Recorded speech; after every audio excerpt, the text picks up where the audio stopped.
Hello hello hello guys, देखो हम start कर रहे हैं आज फोर्थ पार्ट।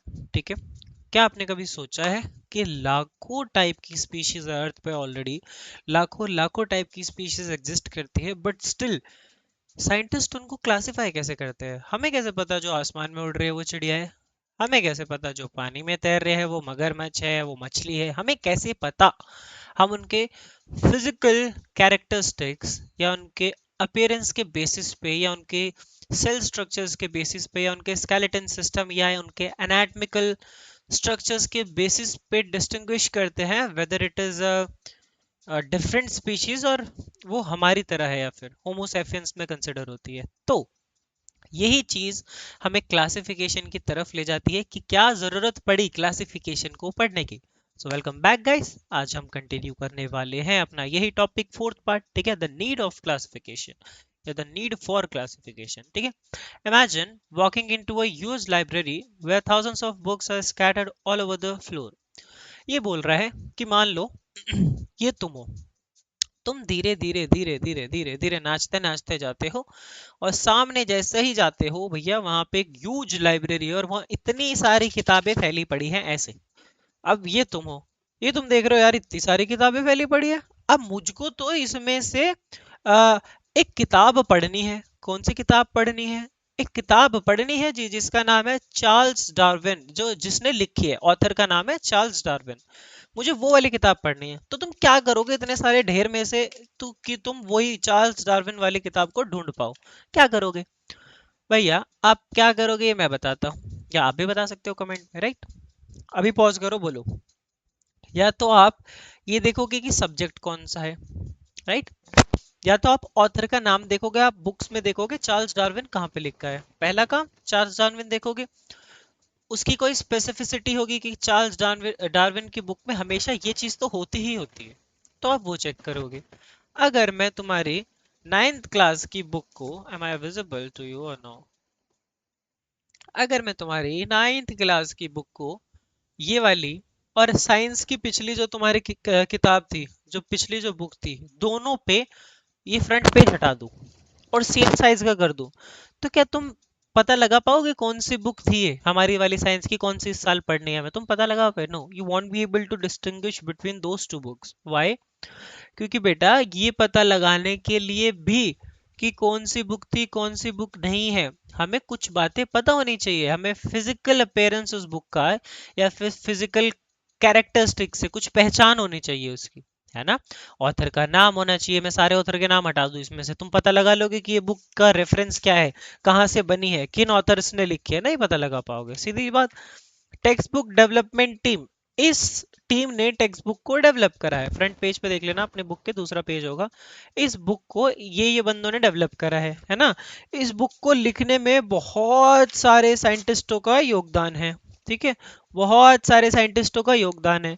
तो भैया जब इतनी सारी चीजें हैं तो इनके बेसिस पे हमने क्लासिफाई करा कि जो इस बुक को लिखा गया है वो इतने ज्यादा बंदों ने लिखा गया है, या फिर ये कौन से सब्जेक्ट की बुक है, हमने किस बेसिस पे क्लासिफाई करा? उसके सब्जेक्ट के बेस पे। मैथ लिखा है, साइंस लिखा है, बाहर क्या लिखा है, किसने लिखे है, ऑथर कौन सा है, क्या सब्जेक्ट है, किस बारे में पढ़ रहे हैं। तो बहुत सारी चीजें हैं जिनके बेस पे हम डिस्टिंग्विश कर सकते हैं कि ये बुक कौन से सब्जेक्ट की है या हमें जो पढ़नी है हम उस तक कैसे पहुंचे। बात समझ में आया? Without arranging books into subject, author और sections, finding any book would be difficult. अभी बोला, अगर ये सारी चीज नहीं होगी तो भैया एक बुक को खोजना बहुत ज्यादा डिफिकल्ट होगा। ठीक है, इन द सेम वे, ऐसे ही इसी प्रकार से अर्थ पे मिलियंस ऑफ ऑर्गेनिजम्स रहते हैं। Millions of organism, and I am not including the organism which are in the land. I am not including the organism which are in the ocean, right? अगर हम सिर्फ जो जमीन पे रहते हैं उनकी भी बात करें ना, तो मिलियंस ऑफ ऑर्गेनिजम्स है।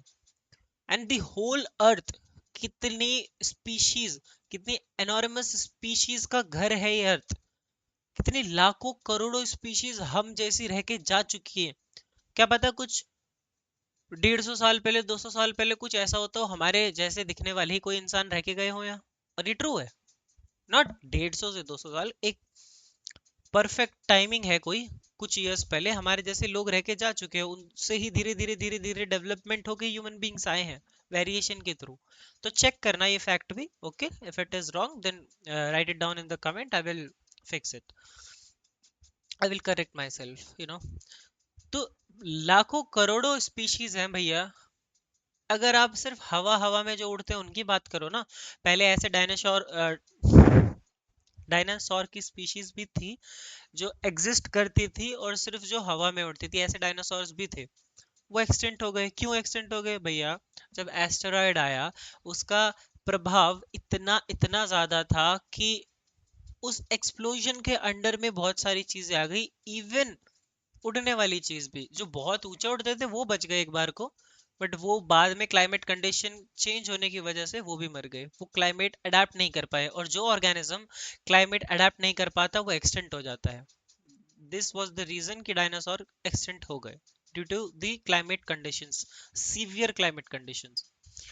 Therefore, classifying these organisms systematically helps in understanding them better। अगर हम organisms को classify कर लेंगे on the basis of कैसे दिखते हैं, on the basis उनकी चोंच कैसी है, हाथ कैसे हैं, पैर कैसे हैं, सेल स्ट्रक्चर कैसा है, anatomical body कैसी है, ओवरऑल अपीयरेंस कैसी है, कैसे वो एक्सक्रीट आउट करते हैं, कैसे वो सेक्सुअल रिप्रोडक्शन करते हैं, अगर हम इन सब चीजों के बेस पे एक ऑर्गेनिज्म को क्लासिफाई कर लेंगे, तो करोड़ों स्पीशीज को सिर्फ हम ये नहीं बोलेंगे ओ ये तो ये है, ये तो ये है, ये तो ये है, ये तो ये है। हम उनका नाम बोलेंगे, oh this is dinosaur, oh this is rhino, oh this is cat, oh this is dog, this is lion, this is leopard, this is monkey. You know, it will make the things easy. Classification easy बना देगी चीजों को, और easy बना रखा है उसने चीजों को, है ना। तो यस, ग्रुपिंग करते हैं, क्लासिफिकेशन करते हैं। इस पैराग्राफ से हमें ये समझ में आया कि हमें क्या नीड है क्लासिफिकेशन की। ठीक है, इतना हमें समझना था, इतना हमें समझ आ गया। Now carefully read the given case of पैकी टाइगर रिजर्व। ठीक है, अब मैं तुम्हें एक चीज दिखाता हूँ। एक्चुअली ना, इससे पहले मैंने लेक्चर रिकॉर्ड करा था, but then I get to know कि जो मेरा सिस्टम था उसमें रिकॉर्डिंग कैपेसिटी खत्म हो गई थी, स्टोरेज नहीं बचा था। अब ध्यान से सुनना। The word Paki, पाकी, ठीक है, correct.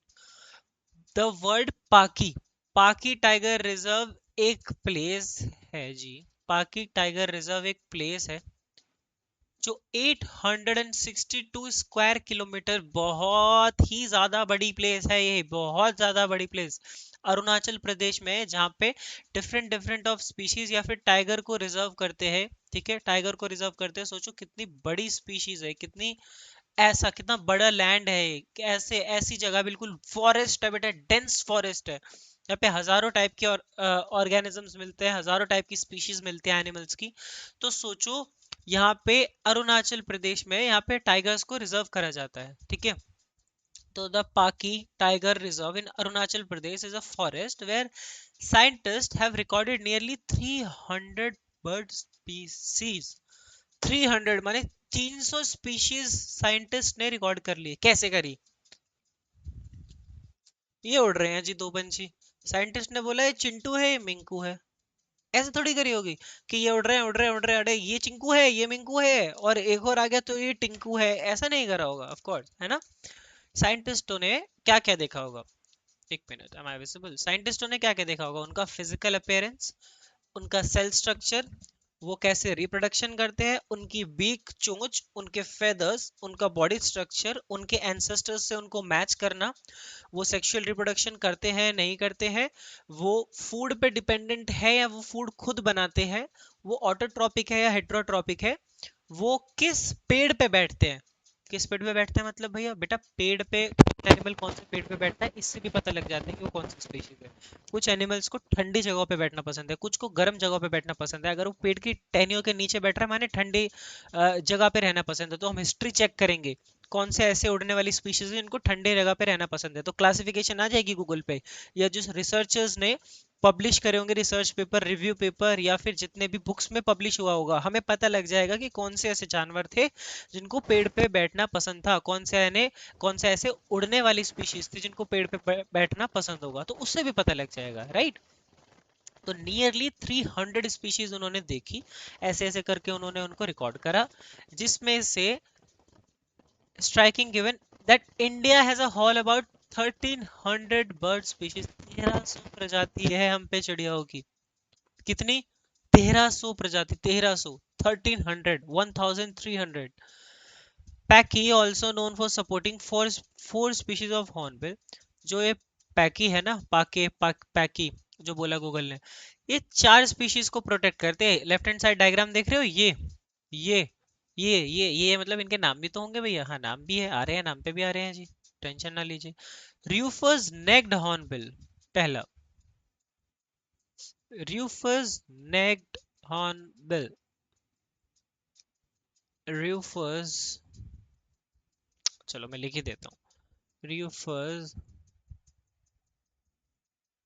necked hornbill. Just look at it. Just look at it. How beautiful this species is. Just look at it. और ये पेड़ के अंदर ऐसा नेस्ट बनाती है, उसी में रहती है. मतलब इनको पसंद है ऐसे. और ये पेड़ भी स्पेसिफिक है, कोई आम पेड़ नहीं, नीम के पेड़ पे बैठ गई. ये पेड़ भी स्पेसिफिक है. इस वजह से अगर ये पेड़ की संख्या कम हो गई ना, इस पेड़ की जनसंख्या कम हो गई, तो बेटा इस स्पीशीज का भी एक्सटेंशन बहुत जल्दी आ जाएगा. इस वजह से पाकि फॉरेस्ट जो है वहां पे 4 प्रजाति ज्यादातर प्रोटेक्ट कर रही है. वो फॉरेस्ट इन 4 प्रजाति को ज्यादातर प्रोटेक्ट कर रहे हैं, जिसमें से पहली स्पीशीज ये है. Just look at it, how beautiful the rufous necked hornbill is. इसकी चोंच पे एक नेचुरली शेप्ड ऐसा है, और इसकी आईज देखो रेड है, इसका फेस थोड़ा सा ब्लूइश है. तो कितनी सुंदर स्पीशीज है no. Next, rufous necked hornbill के अलावा क्या है? The oriented pied hornbill. The oriented pied hornbill, ये देखो मैंने तुम्हारे पहले ही सर्च कर रखे थे, बट वो लेक्चर यार रिकॉर्ड नहीं हो पाया. पूरा कर दिया था मैंने एक घंटे का. ओरिएंटेड पाइड हॉर्नबिल भाई बहुत ब्यूटीफुल है यार ये hornbill. Just look at it man, how beautiful this hornbill is. Check करो इसके ऊपर, देखो ये चोंच के ऊपर ये क्या लगा है ना. That's why we are calling it oriental pied hornbill. इसका ऐसा शेप स्ट्रक्चर. तो क्या साइंटिस्ट इस चीज से क्लासिफाई नहीं कर सकते जिसकी चोंच के ऊपर ऐसा लगा हो वो कौन सी स्पीशीज है? नहीं कर सकते. क्लासिफिकेशन इजी हो जाती है बेटा फिजिकल स्ट्रक्चर्स के बेसिस पे उसको रिकॉर्ड करके. ठीक है, फिजिकल कैरेक्टरिस्टिक्स देख के, कैसा कलर है, कैसी अपीयरेंस है, कैसे पंजे है, टेल कैसी है, उड़ता कैसा है, रिप्रोडक्शन करता है नहीं करता, चोंच के ऊपर क्या है, बीक कितनी लंबी है, सब चीजों के बेसिस पे होता है क्लासिफिकेशन. बहुत डेंस. अगर कोई रिसर्च साइड जाएगा ना उसको और अच्छे से आएगा समझ में, बट आपको आ रहा है भी, that is good. The great hornbill, third species is the great hornbill. The great the great कर दी. The great hornbill. Great hornbill बेटा ऐसा दिखता है लल्ला, ऐसा दिखता है ग्रेट हॉर्नबिल. इसकी आइज का कलर, इसकी बीक की लेंथ, इसके विंग्स का बीच में गैप, इसकी टेल, इसका कलर, कौन से पेड़ पे बैठती है, बीक के ऊपर क्या लगा है, इन सब चीजों के बेसिस पे क्लासिफिकेशन होता है इसमें भी. Last but not the least, wreath hornbill. What it is? The wreath hornbill. The wreath hornbill. मेरा the wreath hornbill भाई काफी सुंदर है ना ये भी. इसकी ऐसा कैमल की तरह नहीं है इसकी चोंच के, ये जैसे आप पानी स्टोर करने की जगह हो. तो अगर ये हॉर्नबिल को देखेंगे साइंटिस्ट, तो can't they classify it as a like एक डिफरेंट स्पीशीज में क्लासिफाई करते हैं जिसके नेक के नीचे है. उनको तो पता लगेगा ना किसकी फिजिकल अपीयरेंस कैसी है, किसके एंसेस्टर्स ऐसे रहे थे, किनकी आई का कलर ऐसा है, इसकी बीक के ऊपर क्या है. तो ये बीक के ऊपर जो बार बार आप देख रहे हो ना डिफरेंट डिफरेंट हॉर्नबिल्स के, इससे भी पता लगता है वो कौन सी स्पीशीज है. इसकी टेल पूरी ब्लैक है, इससे भी पता लगता है. पेंक देखो, अगर मैं इसकी चोंच हटा दो, just imagine for a second, imagine कि उसकी चोंच नहीं है, तो नीचे से देख रहे हो कि तो वो पेंगुइन लग रहा है. पेंगुइन नहीं लग रहा है ये वाला पोर्शन में हटा दूं तो नीचे से, है ना. तो ऐसे ही है. 4 स्पीशीज देखी हमने: rufous necked hornbill, oriented pied hornbill, great hornbill and wreath hornbill. ठीक है, इनको डेप्थ में पढ़ रहे हैं हम, नॉट ऊपर ऊपर से. These large bird nest only in large old trees with suitable cavity. मैंने क्या कहा था कि ऐसा नहीं है कि नीम के पत्ते पे इन्होंने वो कर लिया, इनको एक स्पेसिफिक इन्वायरमेंट चाहिए, एक स्पेसिफिक वो चाहिए। देखो ये बर्ड कुछ स्पेसिफिक फ्रूट खाते हैं, इसका क्या मतलब है, दीज लार्ज बर्ड का मतलब है, या स्पेसिफिक का मतलब है कि ये कुछ स्पेशल टाइप के फ्रूट्स खाते हैं, वही स्पेशल टाइप के फ्रूट खाते हैं और कुछ नहीं खाते हैं, ठीक है। और क्या बता रहा है ये, हाँ, जो पेड़ के अंदर वो गोला गोला सा देखा है जिसके अंदर जाके नेस्ट बनाते हैं बर्ड, जिनके अंदर जाके नेस्ट बनाते हैं।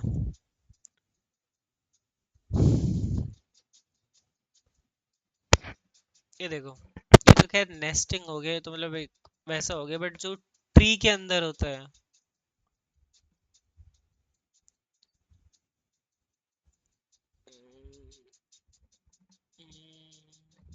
हाँ, ऐसा टाइप, ये पेड़ अंदर से खोखला सा हो जाता है ना, ये अंदर ये खोखला सा हो जाता है, इसके अंदर भी नेस्टिंग करते हैं बर्ड्स, ठीक है। इसके अंदर बर्ड्स नेस्टिंग करते हैं, बट बर्ड्स को बर्ड्स को लार्ज पेड़ में ही, इन हॉर्नबिल्स को स्पेशली लार्ज और ओल्ड ट्रीज में ही नेस्टिंग करना पसंद है, नहीं तो ये नहीं करते। तो मान लो अगर हमारे दुनिया में ये फॉरेस्ट पे, पर्टिकुलर फॉरेस्ट में जहाँ पे पाए जाते हैं, अगर वो ओल्ड पेड़ ही कटते चले जाएं, तो इन स्पीशीज का तो एक्सटेंशन हो जाएगा। ये कहाँ नेस्ट बनाएंगी, ये कौन से उसी स्पेशल फल को कैसे खाएंगी, ये जिंदा कैसे रहेंगी, रिप्रोडक्शन कैसे करेंगी, सीडलिंग कैसे करेंगे एनवायरनमेंट में, सीडलिंग मतलब एक बीज को दूसरी जगह से कैसे फेंकेंगी ताकि अपने आप पेड़ उगते चले जाए। तुमको बताया था ना मैंने कि सर जहाँ पे ऐसी सीडलिंग नहीं होती ना, जो बर्ड्स नेचुरली सीडलिंग नहीं करते, तो बेटा वहां कुछ कुछ, if I am not wrong, कुछ कुछ कंट्रीज में हेलीकॉप्टर से सीडलिंग कराई जाती है, हेलीकॉप्टर से रैंडमली करोड़ों बीज फेंके जाते हैं ताकि प्लांट उग जाए जगह जगह। सोचो कितनी इंपॉर्टेंस है इन बर्ड्स की, या नेचुरल पॉलिनेटर्स की जो नेचर में एग्जिस्ट करते हैं।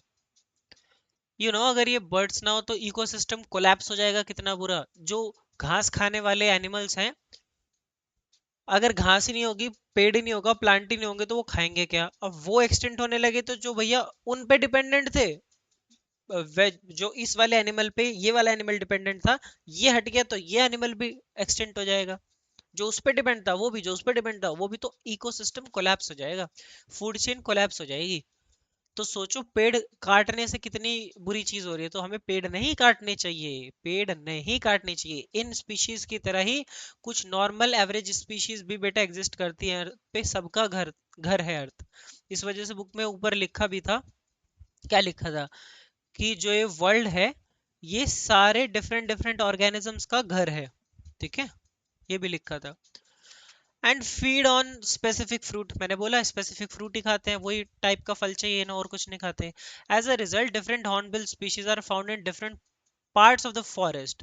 डिफरेंट डिफरेंट प्रजाति इसकी डिफरेंट डिफरेंट फॉरेस्ट में मिलती है, क्योंकि एक ही फॉरेस्ट में हर तरीके के पेड़ नहीं होते, अलग अलग फॉरेस्ट में अलग अलग टाइप के पेड़ होते हैं, ठीक है बेटा, इतना समझ में आया? हाँ, depending on the tree size, old है वो, उसकी गिर्द मोटी है नहीं, मतलब मोटाई है उस पेड़ में नहीं है, तो उसमें नेस्टिंग करने के लिए वहां पे खाना है नहीं है, फ्रूट्स अवेलेबल है या नहीं, ऐसे ऐसे डिफरेंट चीजों को साइंटिस्ट पढ़ते हैं, उसके बेस पे बेटा वो एक बायोडाइवर्सिटी को आंसर करते हैं। बायोडाइवर्सिटी जितने भी अलग अलग डिफरेंट डिफरेंट ऑर्गेनिज्म है, उनके पैटर्न्स को देखते हैं, उनकी हैबिटेट्स को देखते हैं, उनके नेचुरल हैबिट्स को देखते हैं, उनके physical appearance, characteristics, shared characteristics सब देखते हैं। उसके बेसिस पे तब जाके कहीं एक क्वेश्चन का आंसर कर पाते हो। How are species distributed within a forest which plants and animals are closely linked.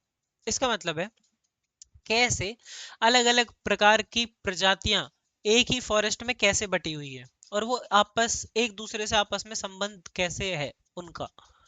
How does classifying the four hornbill species helps us understanding biodiversity? ये सिर्फ चार प्रजाति कैसे हमें मदद कर रही है बायोडाइवर्सिटी को समझने में, जो कि इतनी वास्ट है। तो इतनी वास्ट चीजें सिर्फ चार स्पीशीज से कैसे समझ आ रही है हमें, ठीक है।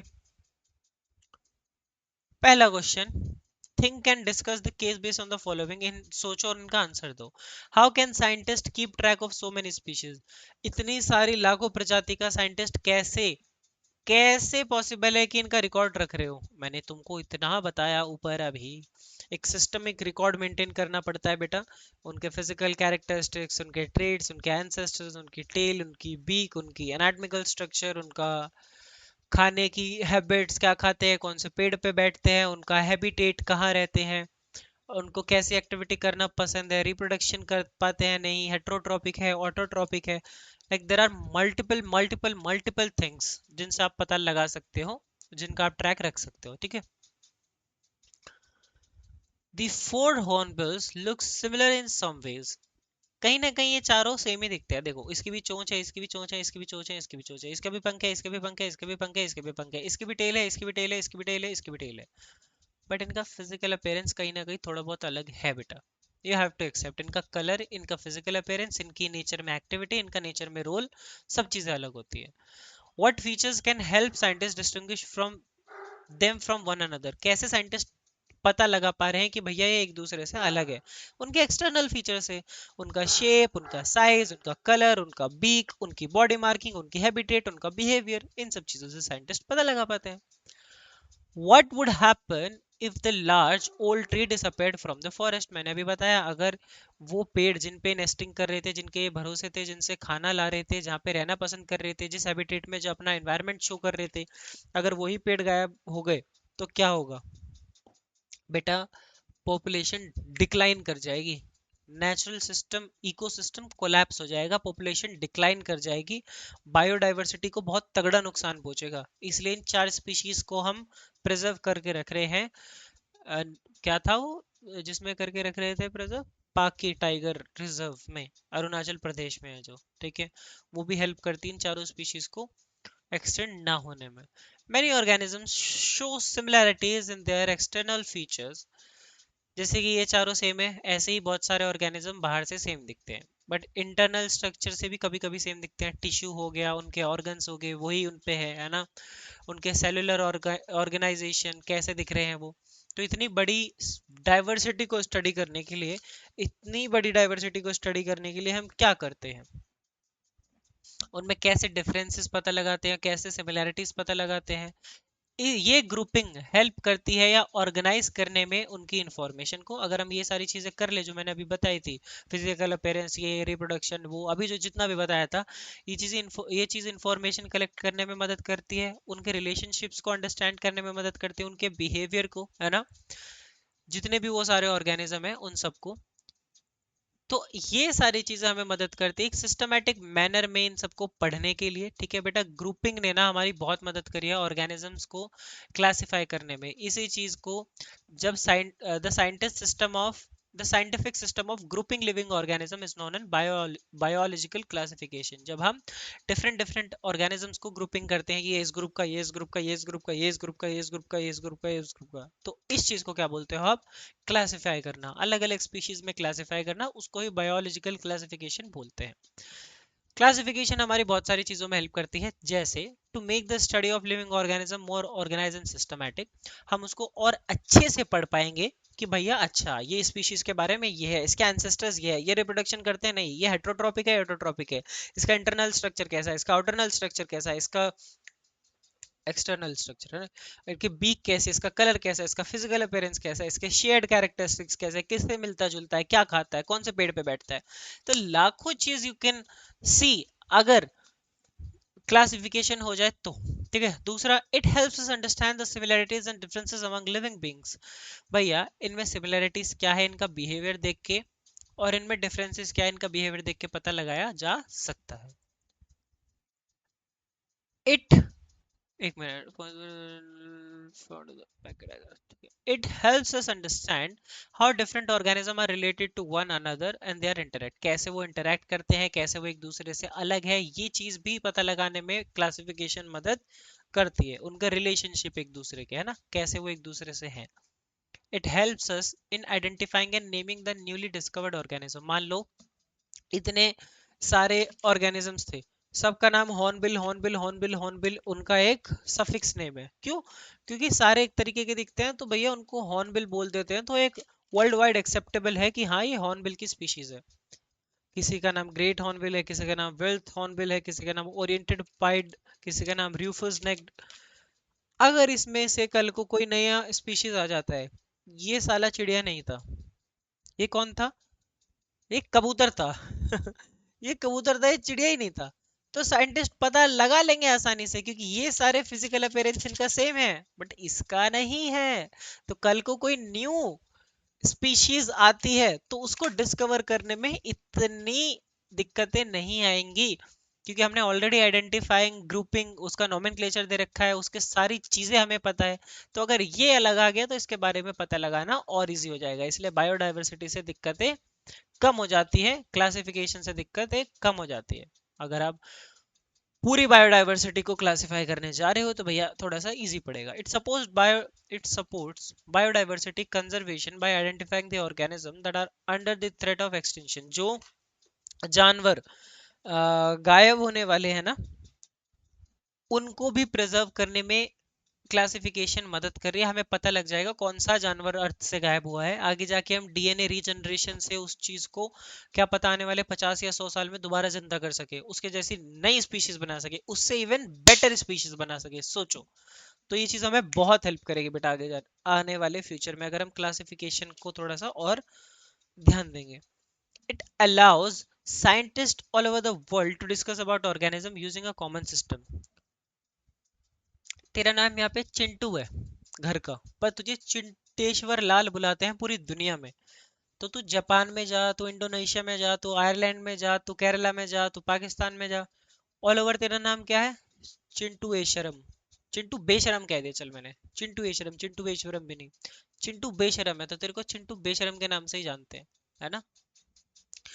एक कॉमन नेम होना जरूरी है जो वर्ल्ड वाइड एक्सेप्टेड हो, ताकि साइंटिस्ट उस चीज के बारे में और बेटरली जान पाए, और हर बंदे को डिफिकल्टी फेस ना करनी पड़े कि ये कौन सी स्पीसीज है। हर बंदे को एक बेसिक आइडिया हो कि हाँ भाई ये यही वाली स्पीशीज है। ठीक है। हाँ। Biological classification system over time. कितने मिनट का लेक्चर हो गया? 27 मिनट, ठीक है। अब हम ये पढ़ने जा रहे हैं, ठीक है। यहाँ तक पढ़ेंगे, 5 किंगडम क्लासिफिकेशन से हम कल कल लेक्चर डालेंगे। Okay, got my point. In the previous in the previous section you have learned to identify various criteria for classifying the huge biodiversity in the world। तुम पहले ही क्राइटेरियाज को देख चुके हो, किन किन क्राइटेरिया के बेसिस पे बायोडायवर्सिटी को क्लासिफाई करते हैं। कैसा दिखता है, क्या खाता है, रिप्रोडक्शन कर सकता है नहीं, हेट्रोट्रोपिक है, ऑटोट्रोपिक है, क्या पहनता है, बिहेवियर कैसा है क्या पहनता नहीं, बिहेवियर कैसा है ना। तो इन सारी चीजों के बेस पे क्लासिफिकेशन कर चुके हो, सीख चुके हो तुम। इतनी ह्यूज बायोडायवर्सिटी को भी कैसे क्लासिफाई करें। तो scientist have developed different classification system over the time based on the knowledge available. जितनी नॉलेज आज के टाइम पे अवेलेबल है उसके सब बेसिस पे हम क्लासिफाई करते हैं। जितना मैंने बताया तुम्हें, मैंने 7 से 8 पॉइंट बता दिए होंगे किस किस बेसिस पे क्लासिफिकेशन करते हैं, राइट। क्या बोल रहा है? Aristotle around the 4th century BCE grouped animals based on their habitat, land, water and air. He also grouped them based on their external appearances. However, this system had limitations because it relied mainly on the easily observable external characteristics। देखो मेरी बात सुनो, अबे आजा। हाँ, ये paragraph ये कहना चाह रहा है, एक बंदा था एरिस्टोटल, जिसने जानवरों को किस बेस पे क्लासिफाई करा कि वो कैसे दिखते हैं, कैसी जगहों पे रहते हैं, वहां का लैंड कैसा है, एयर कैसा है और वाटर कैसा है। 4th century BC में, बिफोर क्राइसिस, 4th century में इस बंदे ने ये चीज करी और इस बेसिस पे क्लासिफाई करा एनिमल्स को। बट ये चीज ना लिमिटेड थी, क्योंकि मेनली अगर देखा जाए ना, बाहर बाहर से कैसे दिख रहे हैं जानवर, बस उसके बेसिस पे क्लासिफाई करा इसने। अगर मैं बोल दूं एक भेड़िया एक कुत्ता है, इसके सामने दो भेड़िया और दो कुत्ते रख दो, तो ये यही बोलता है कि ये चारों सेम स्पीशीज के हैं, क्योंकि भेड़िया और कुत्ते तो ऑलमोस्ट सेम ही दिखते हैं। मैं गाय, भैंस, अलग अलग जानवर ले आऊं डिफरेंट डिफरेंट स्पीशीज के, तो ये बोलता है सेम ही जानवर है सब। क्योंकि फिजिकल अपीयरेंस इनका सेम है, तो लिमिटेशन आ गई, है ना। अब देखो आगे, एक्सटर्नल कैरेक्टरिस्टिक्स के बेस पे अगर आप डिस्टिंग्विश कर रहे हो तो बेटा लिमिटेशन ऑफ कोर्स आएगी, सब जानवर ऑलमोस्ट ऑलमोस्ट सेम ही दिखते हैं। You have to have some differentiating factor जो कि हमें बता दे कि किस बेसिस पे आप उनको डिस्टिंग्विश कर रहे हो। In the 18th century scientists introduced two kingdom system। 18 18th century में, 18वीं शताब्दी में दो, मतलब एक साइंटिस्ट था, उन्होंने एक सिस्टम इंट्रोड्यूस करा वर्ल्ड को, two kingdom system. All living organism divided into plantae and animalia. दो चीजों पे डिवाइड करा उन्होंने, एक का नाम था प्लांटिया, एक का नाम था एनिमेलिया, ठीक है। क्या है प्लांटिया, क्या है एनिमेलिया? प्लांटिया से समझ आ रहा है प्लांट, एनिमेलिया से समझ आ रहा है एनिमल। एनिमल कौन होते हैं? जो इधर उधर भागे, मूव करे और जो एक शिकार पे डिपेंडेंट हो। प्लांटिया कौन होता है? जो एक अपनी पोजीशन से नहीं भाग सकता भैया, वो फोटोसिंथेसिस पे डिपेंड है, सनलाइट पे डिपेंड है, सिंपल। जो खुद का खाना बनाता है फोटोसिंथेसिस के थ्रू, सिंपल। यही लाइन इसमें लिखी है, पढ़ के देख लो चाहे। Organism that do not move, ये सब लिखा है। But this system created confusion. इस सिस्टम ने अब कंफ्यूजन क्रिएट कर दी है। इस सिस्टम ने भी कर दी भैया कंफ्यूजन क्रिएट। हाँ, कैसे? Where should organism like amoeba, paramecium and bacteria be placed? जो अमीबा, पैरामीशियम या बैक्टीरिया होता है, जिसमें से amoeba, paramecium move like animal, वो ऐसे ऐसे ऐसे ऐसे ऐसे ऐसे चलते रहते हैं, तो भैया ये तो बोल देगा कि ये जानवर है। ये तो बोल देगा उस टाइम के हिसाब से कि ये जानवर है। क्या ये सही बात है, ये जानवर है? देखते हैं। But are unicellular and heterotrophic. But ये तो यूनिसेलुलर और हेट्रोट्रोपिक निकले भैया। क्या होता है यूनिसेलुलर, क्या होता है हेट्रोट्रोपिक? हेट्रोट्रोपिक जो दूसरे चीजों पे डिपेंडेंट हो अपने खाने के लिए, जो दूसरी चीजों से न्यूट्रिएंट को एब्जॉर्ब करता हो या छोटे छोटे बैक्टीरिया को खा के अपना खाना गुजारे, है ना। और यूनिसेलुलर हो, मतलब एक सेल हो जिसमें। पर ये थ्योरी पता है फेल क्यों हुई? क्योंकि प्लांट और एनिमल तो मल्टी सेलुलर होते हैं। प्लांट और एनिमल तो मल्टी सेलुलर होते हैं और वो निकले यूनिसेलुलर, तो ये थ्योरी भी फेल हो गई। फिर एक थर्ड किंगडम लाया जी, एक तीसरा किंगडम लाया। दो तो थे, प्लांटिया, एनिमलिया, तीसरा लाया protista. Protista, protista include a unicellular microscopic organism. Protista क्या है, ये क्या लिखा है, क्या बोल रहे हो भैया? देखो, एक मिनट। हाँ, देखो, मेरी बात सुनो। प्रोटिस्टा का मतलब होता है सिंगल सेल्ड ऑर्गेनिज्म, जिसमें एक सेल हो, जो कि एक सेल वाले, जैसे कि मतलब यूनिसेलुलर बोलते हैं जिनको, है ना।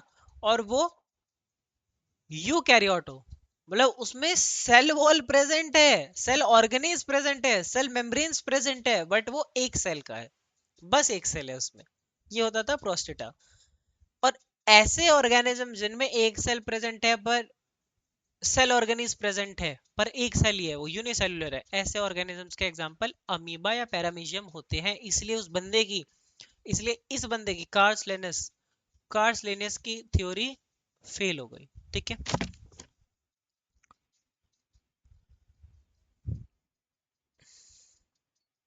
हाँ हाँ, ठीक है ठीक है। As microscope improved, scientist notice an important difference. जैसे ही माइक्रोस्कोप धीरे धीरे धीरे धीरे धीरे धीरे भैया इम्प्रूव हुए। माइक्रोस्कोप इम्प्रूव किसने किए थे, याद है?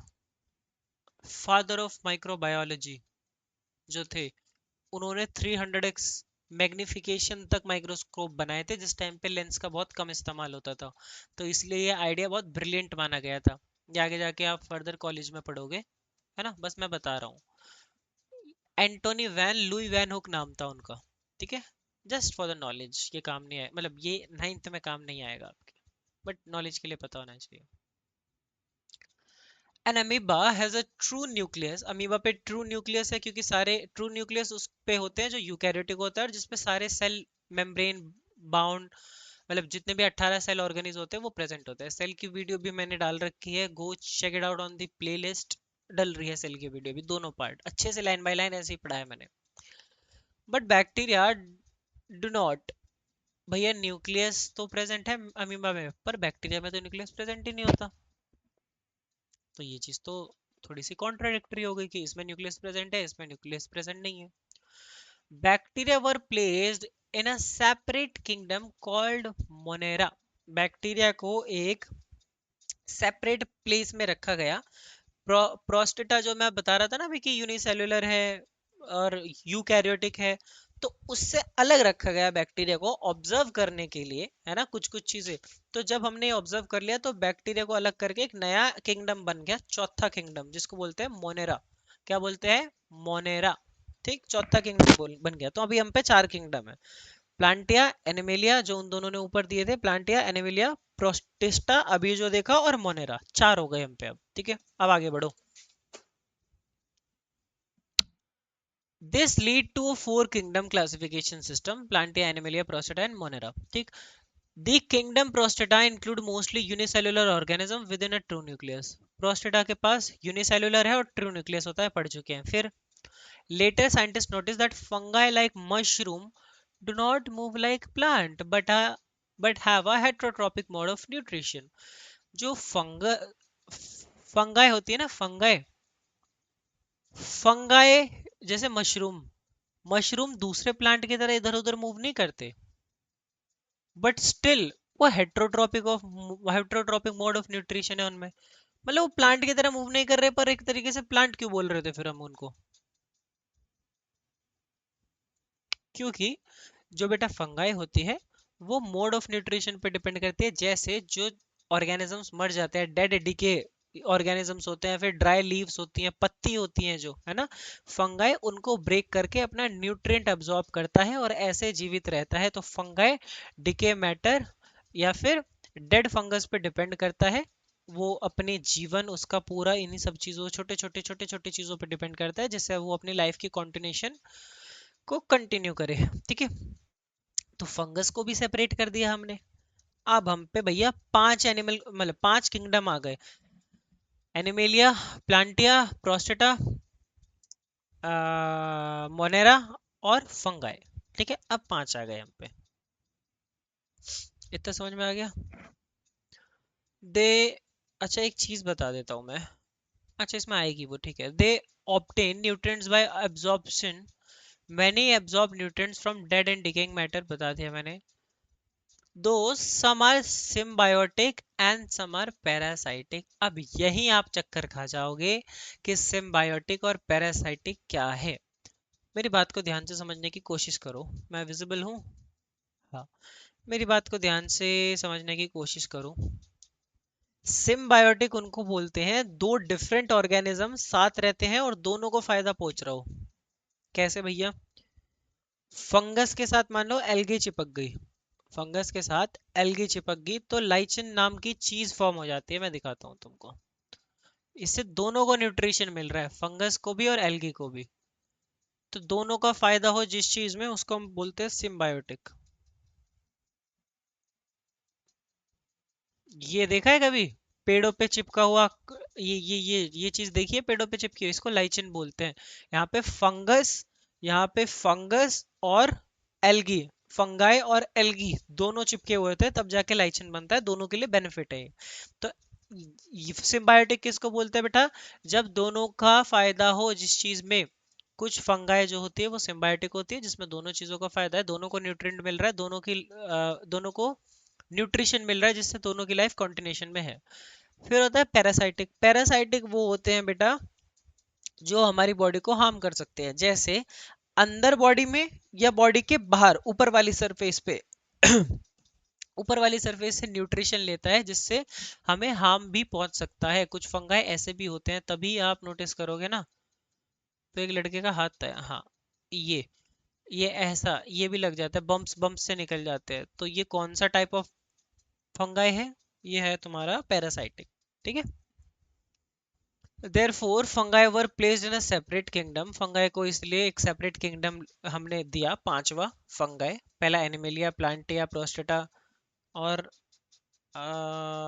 मोनेरा और फंगाई। ठीक है, this resulted in the five kingdom classification. पांच किंगडम क्लासिफिकेशन आ गई, जो मोनेरा, प्रोस्टेटा, फंगाई, प्लांटिया, एनिमेलिया आ गया। अगर हम इसको क्लासिफिकेशन ऑफ लिविंग ऑर्गेनिज्म देखें तो ध्यान से देखो, सेल टाइप में कितने टाइप के सेल होते हैं? Prokaryotic, eukaryotic. ये रहा प्रोकैरियोटिक। प्रोकैरियोटिक माने जिनमें सेल ऑर्गन ही नहीं है, जिनमें सेल ऑर्गेनी नहीं है। कौन से हैं वो? भैया वो बैक्टीरिया होते हैं, उनको मोनेरा बोल रहे थे हम। बैक्टीरिया होते हैं जिनको हम क्या बोल रहे थे? मोनेरा बोल रहे थे, है ना। यूनिसेल्युलर। यूकैरियोटिक जिनमें सेल होती है, जैसे हम इंसान। ठीक। लेवल ऑफ ऑर्गेनाइजेशन देखो, यूनिसेल्युलर होते हैं जिसमें एक सेल हो। एक सेल में अमीबा भी था, पैरामीशियम भी था, है ना। और ये थर्ड, क्लाई कहाँ है? क्लाइमाडोमन, क्लाइमाडोनमस, ठीक है। क्लाइमाडोमोनस, क्लाइमाडोमोनस, हाँ क्लाइमाडोमोनस, अमीबा या पैरामीशियम, ठीक है। और प्रोस्टेटा, जिसमें शायद या तो सेल है या सेल नहीं है। और प्रोस्टेटा हमने क्या पढ़ा था? प्रोस्टेटा हमने क्या पढ़ा था? कहाँ गया प्रोस्टेटा? प्रोस्टेटा यूनिसेलुलर माइक्रोस्कोपिक ऑर्गेनिज्म, ठीक है। मतलब जिनमें एक सेल हो, तो मे बी इनमें सेल है या मे बी इनमें सेल नहीं है। और मल्टी सेलुलर, जिनमें भैया बहुत सारे सेल्स होते हैं। अब सेल स्ट्रक्चर की बात करें, जिनमें सेल वॉल है वो कौन से ऑर्गेनिजम्स है? जिनमें सेल वॉल नहीं है वो कौन से ऑर्गेनिजम्स है? ठीक है। जिनमें सेल वॉल है, पहले उनके बाद देखते हैं। काइटिन, चाइटिन नहीं बोलते इसको, काइटिन बोलते हैं। काइटिन या सेलुलोस, इन दो चीजों में सेल वॉल होती है, ठीक है। काइटिन हेट्रोट्रोपिक डिकम्पोजर है, माने किसी चीज पे डिपेंड करता है तभी उस चीज को डिकम्पोज करेगा, जैसे मशरूम हो गई, यीस्ट हो गई, फंगाई हो गई, ठीक है। दूसरे फूड्स पे डिपेंड करता है।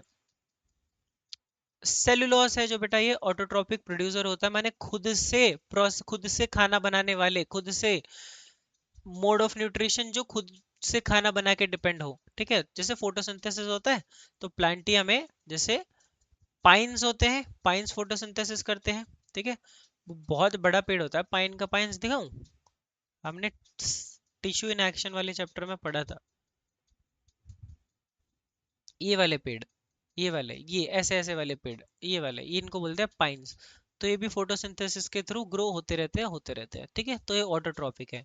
ग्रासेस हो गए, फर्न्स हो गए, पाइन्स हो गए, रोजेस हो गए, गुलाब, ये सब डिपेंड करते हैं खुद पे ही, ठीक है, फोटोसिंथेसिस के थ्रू। ऑटोट्रॉपिक है। जिन पे सेल वॉल नहीं होती भैया, वो हेट्रोट्रॉपिक कंज्यूमर, जो किसी और पे डिपेंड है। एनिमेलिया में जैसे चींटी है, चींटी, एंट, तो ये आ गया एनिमेलिया में। स्नेक आ गया, फ्रॉग आ गया, ह्यूमंस आ गए, कैट आ गया, बर्ड्स आ गया। हम लोगों में सेल वॉल नहीं होती। अगर हमें सेल वॉल होती ना, हमारी बॉडी बहुत पत्थर जैसी सख्त हो जाती। इसलिए हमें सेल वॉल नहीं होती, ठीक है। ये दूसरे चीजों पे डिपेंड करते हैं फूड के लिए ज्यादातर, इस वजह से बेटा हमें सेल वॉल नहीं होती। सेल वॉल एक चीज को ठोस बनाती है, ठीक है। क्या क्या do I have to check कि मैं क्या कह रहा हूँ? एक मिनट रुकना, एक मिनट रुको।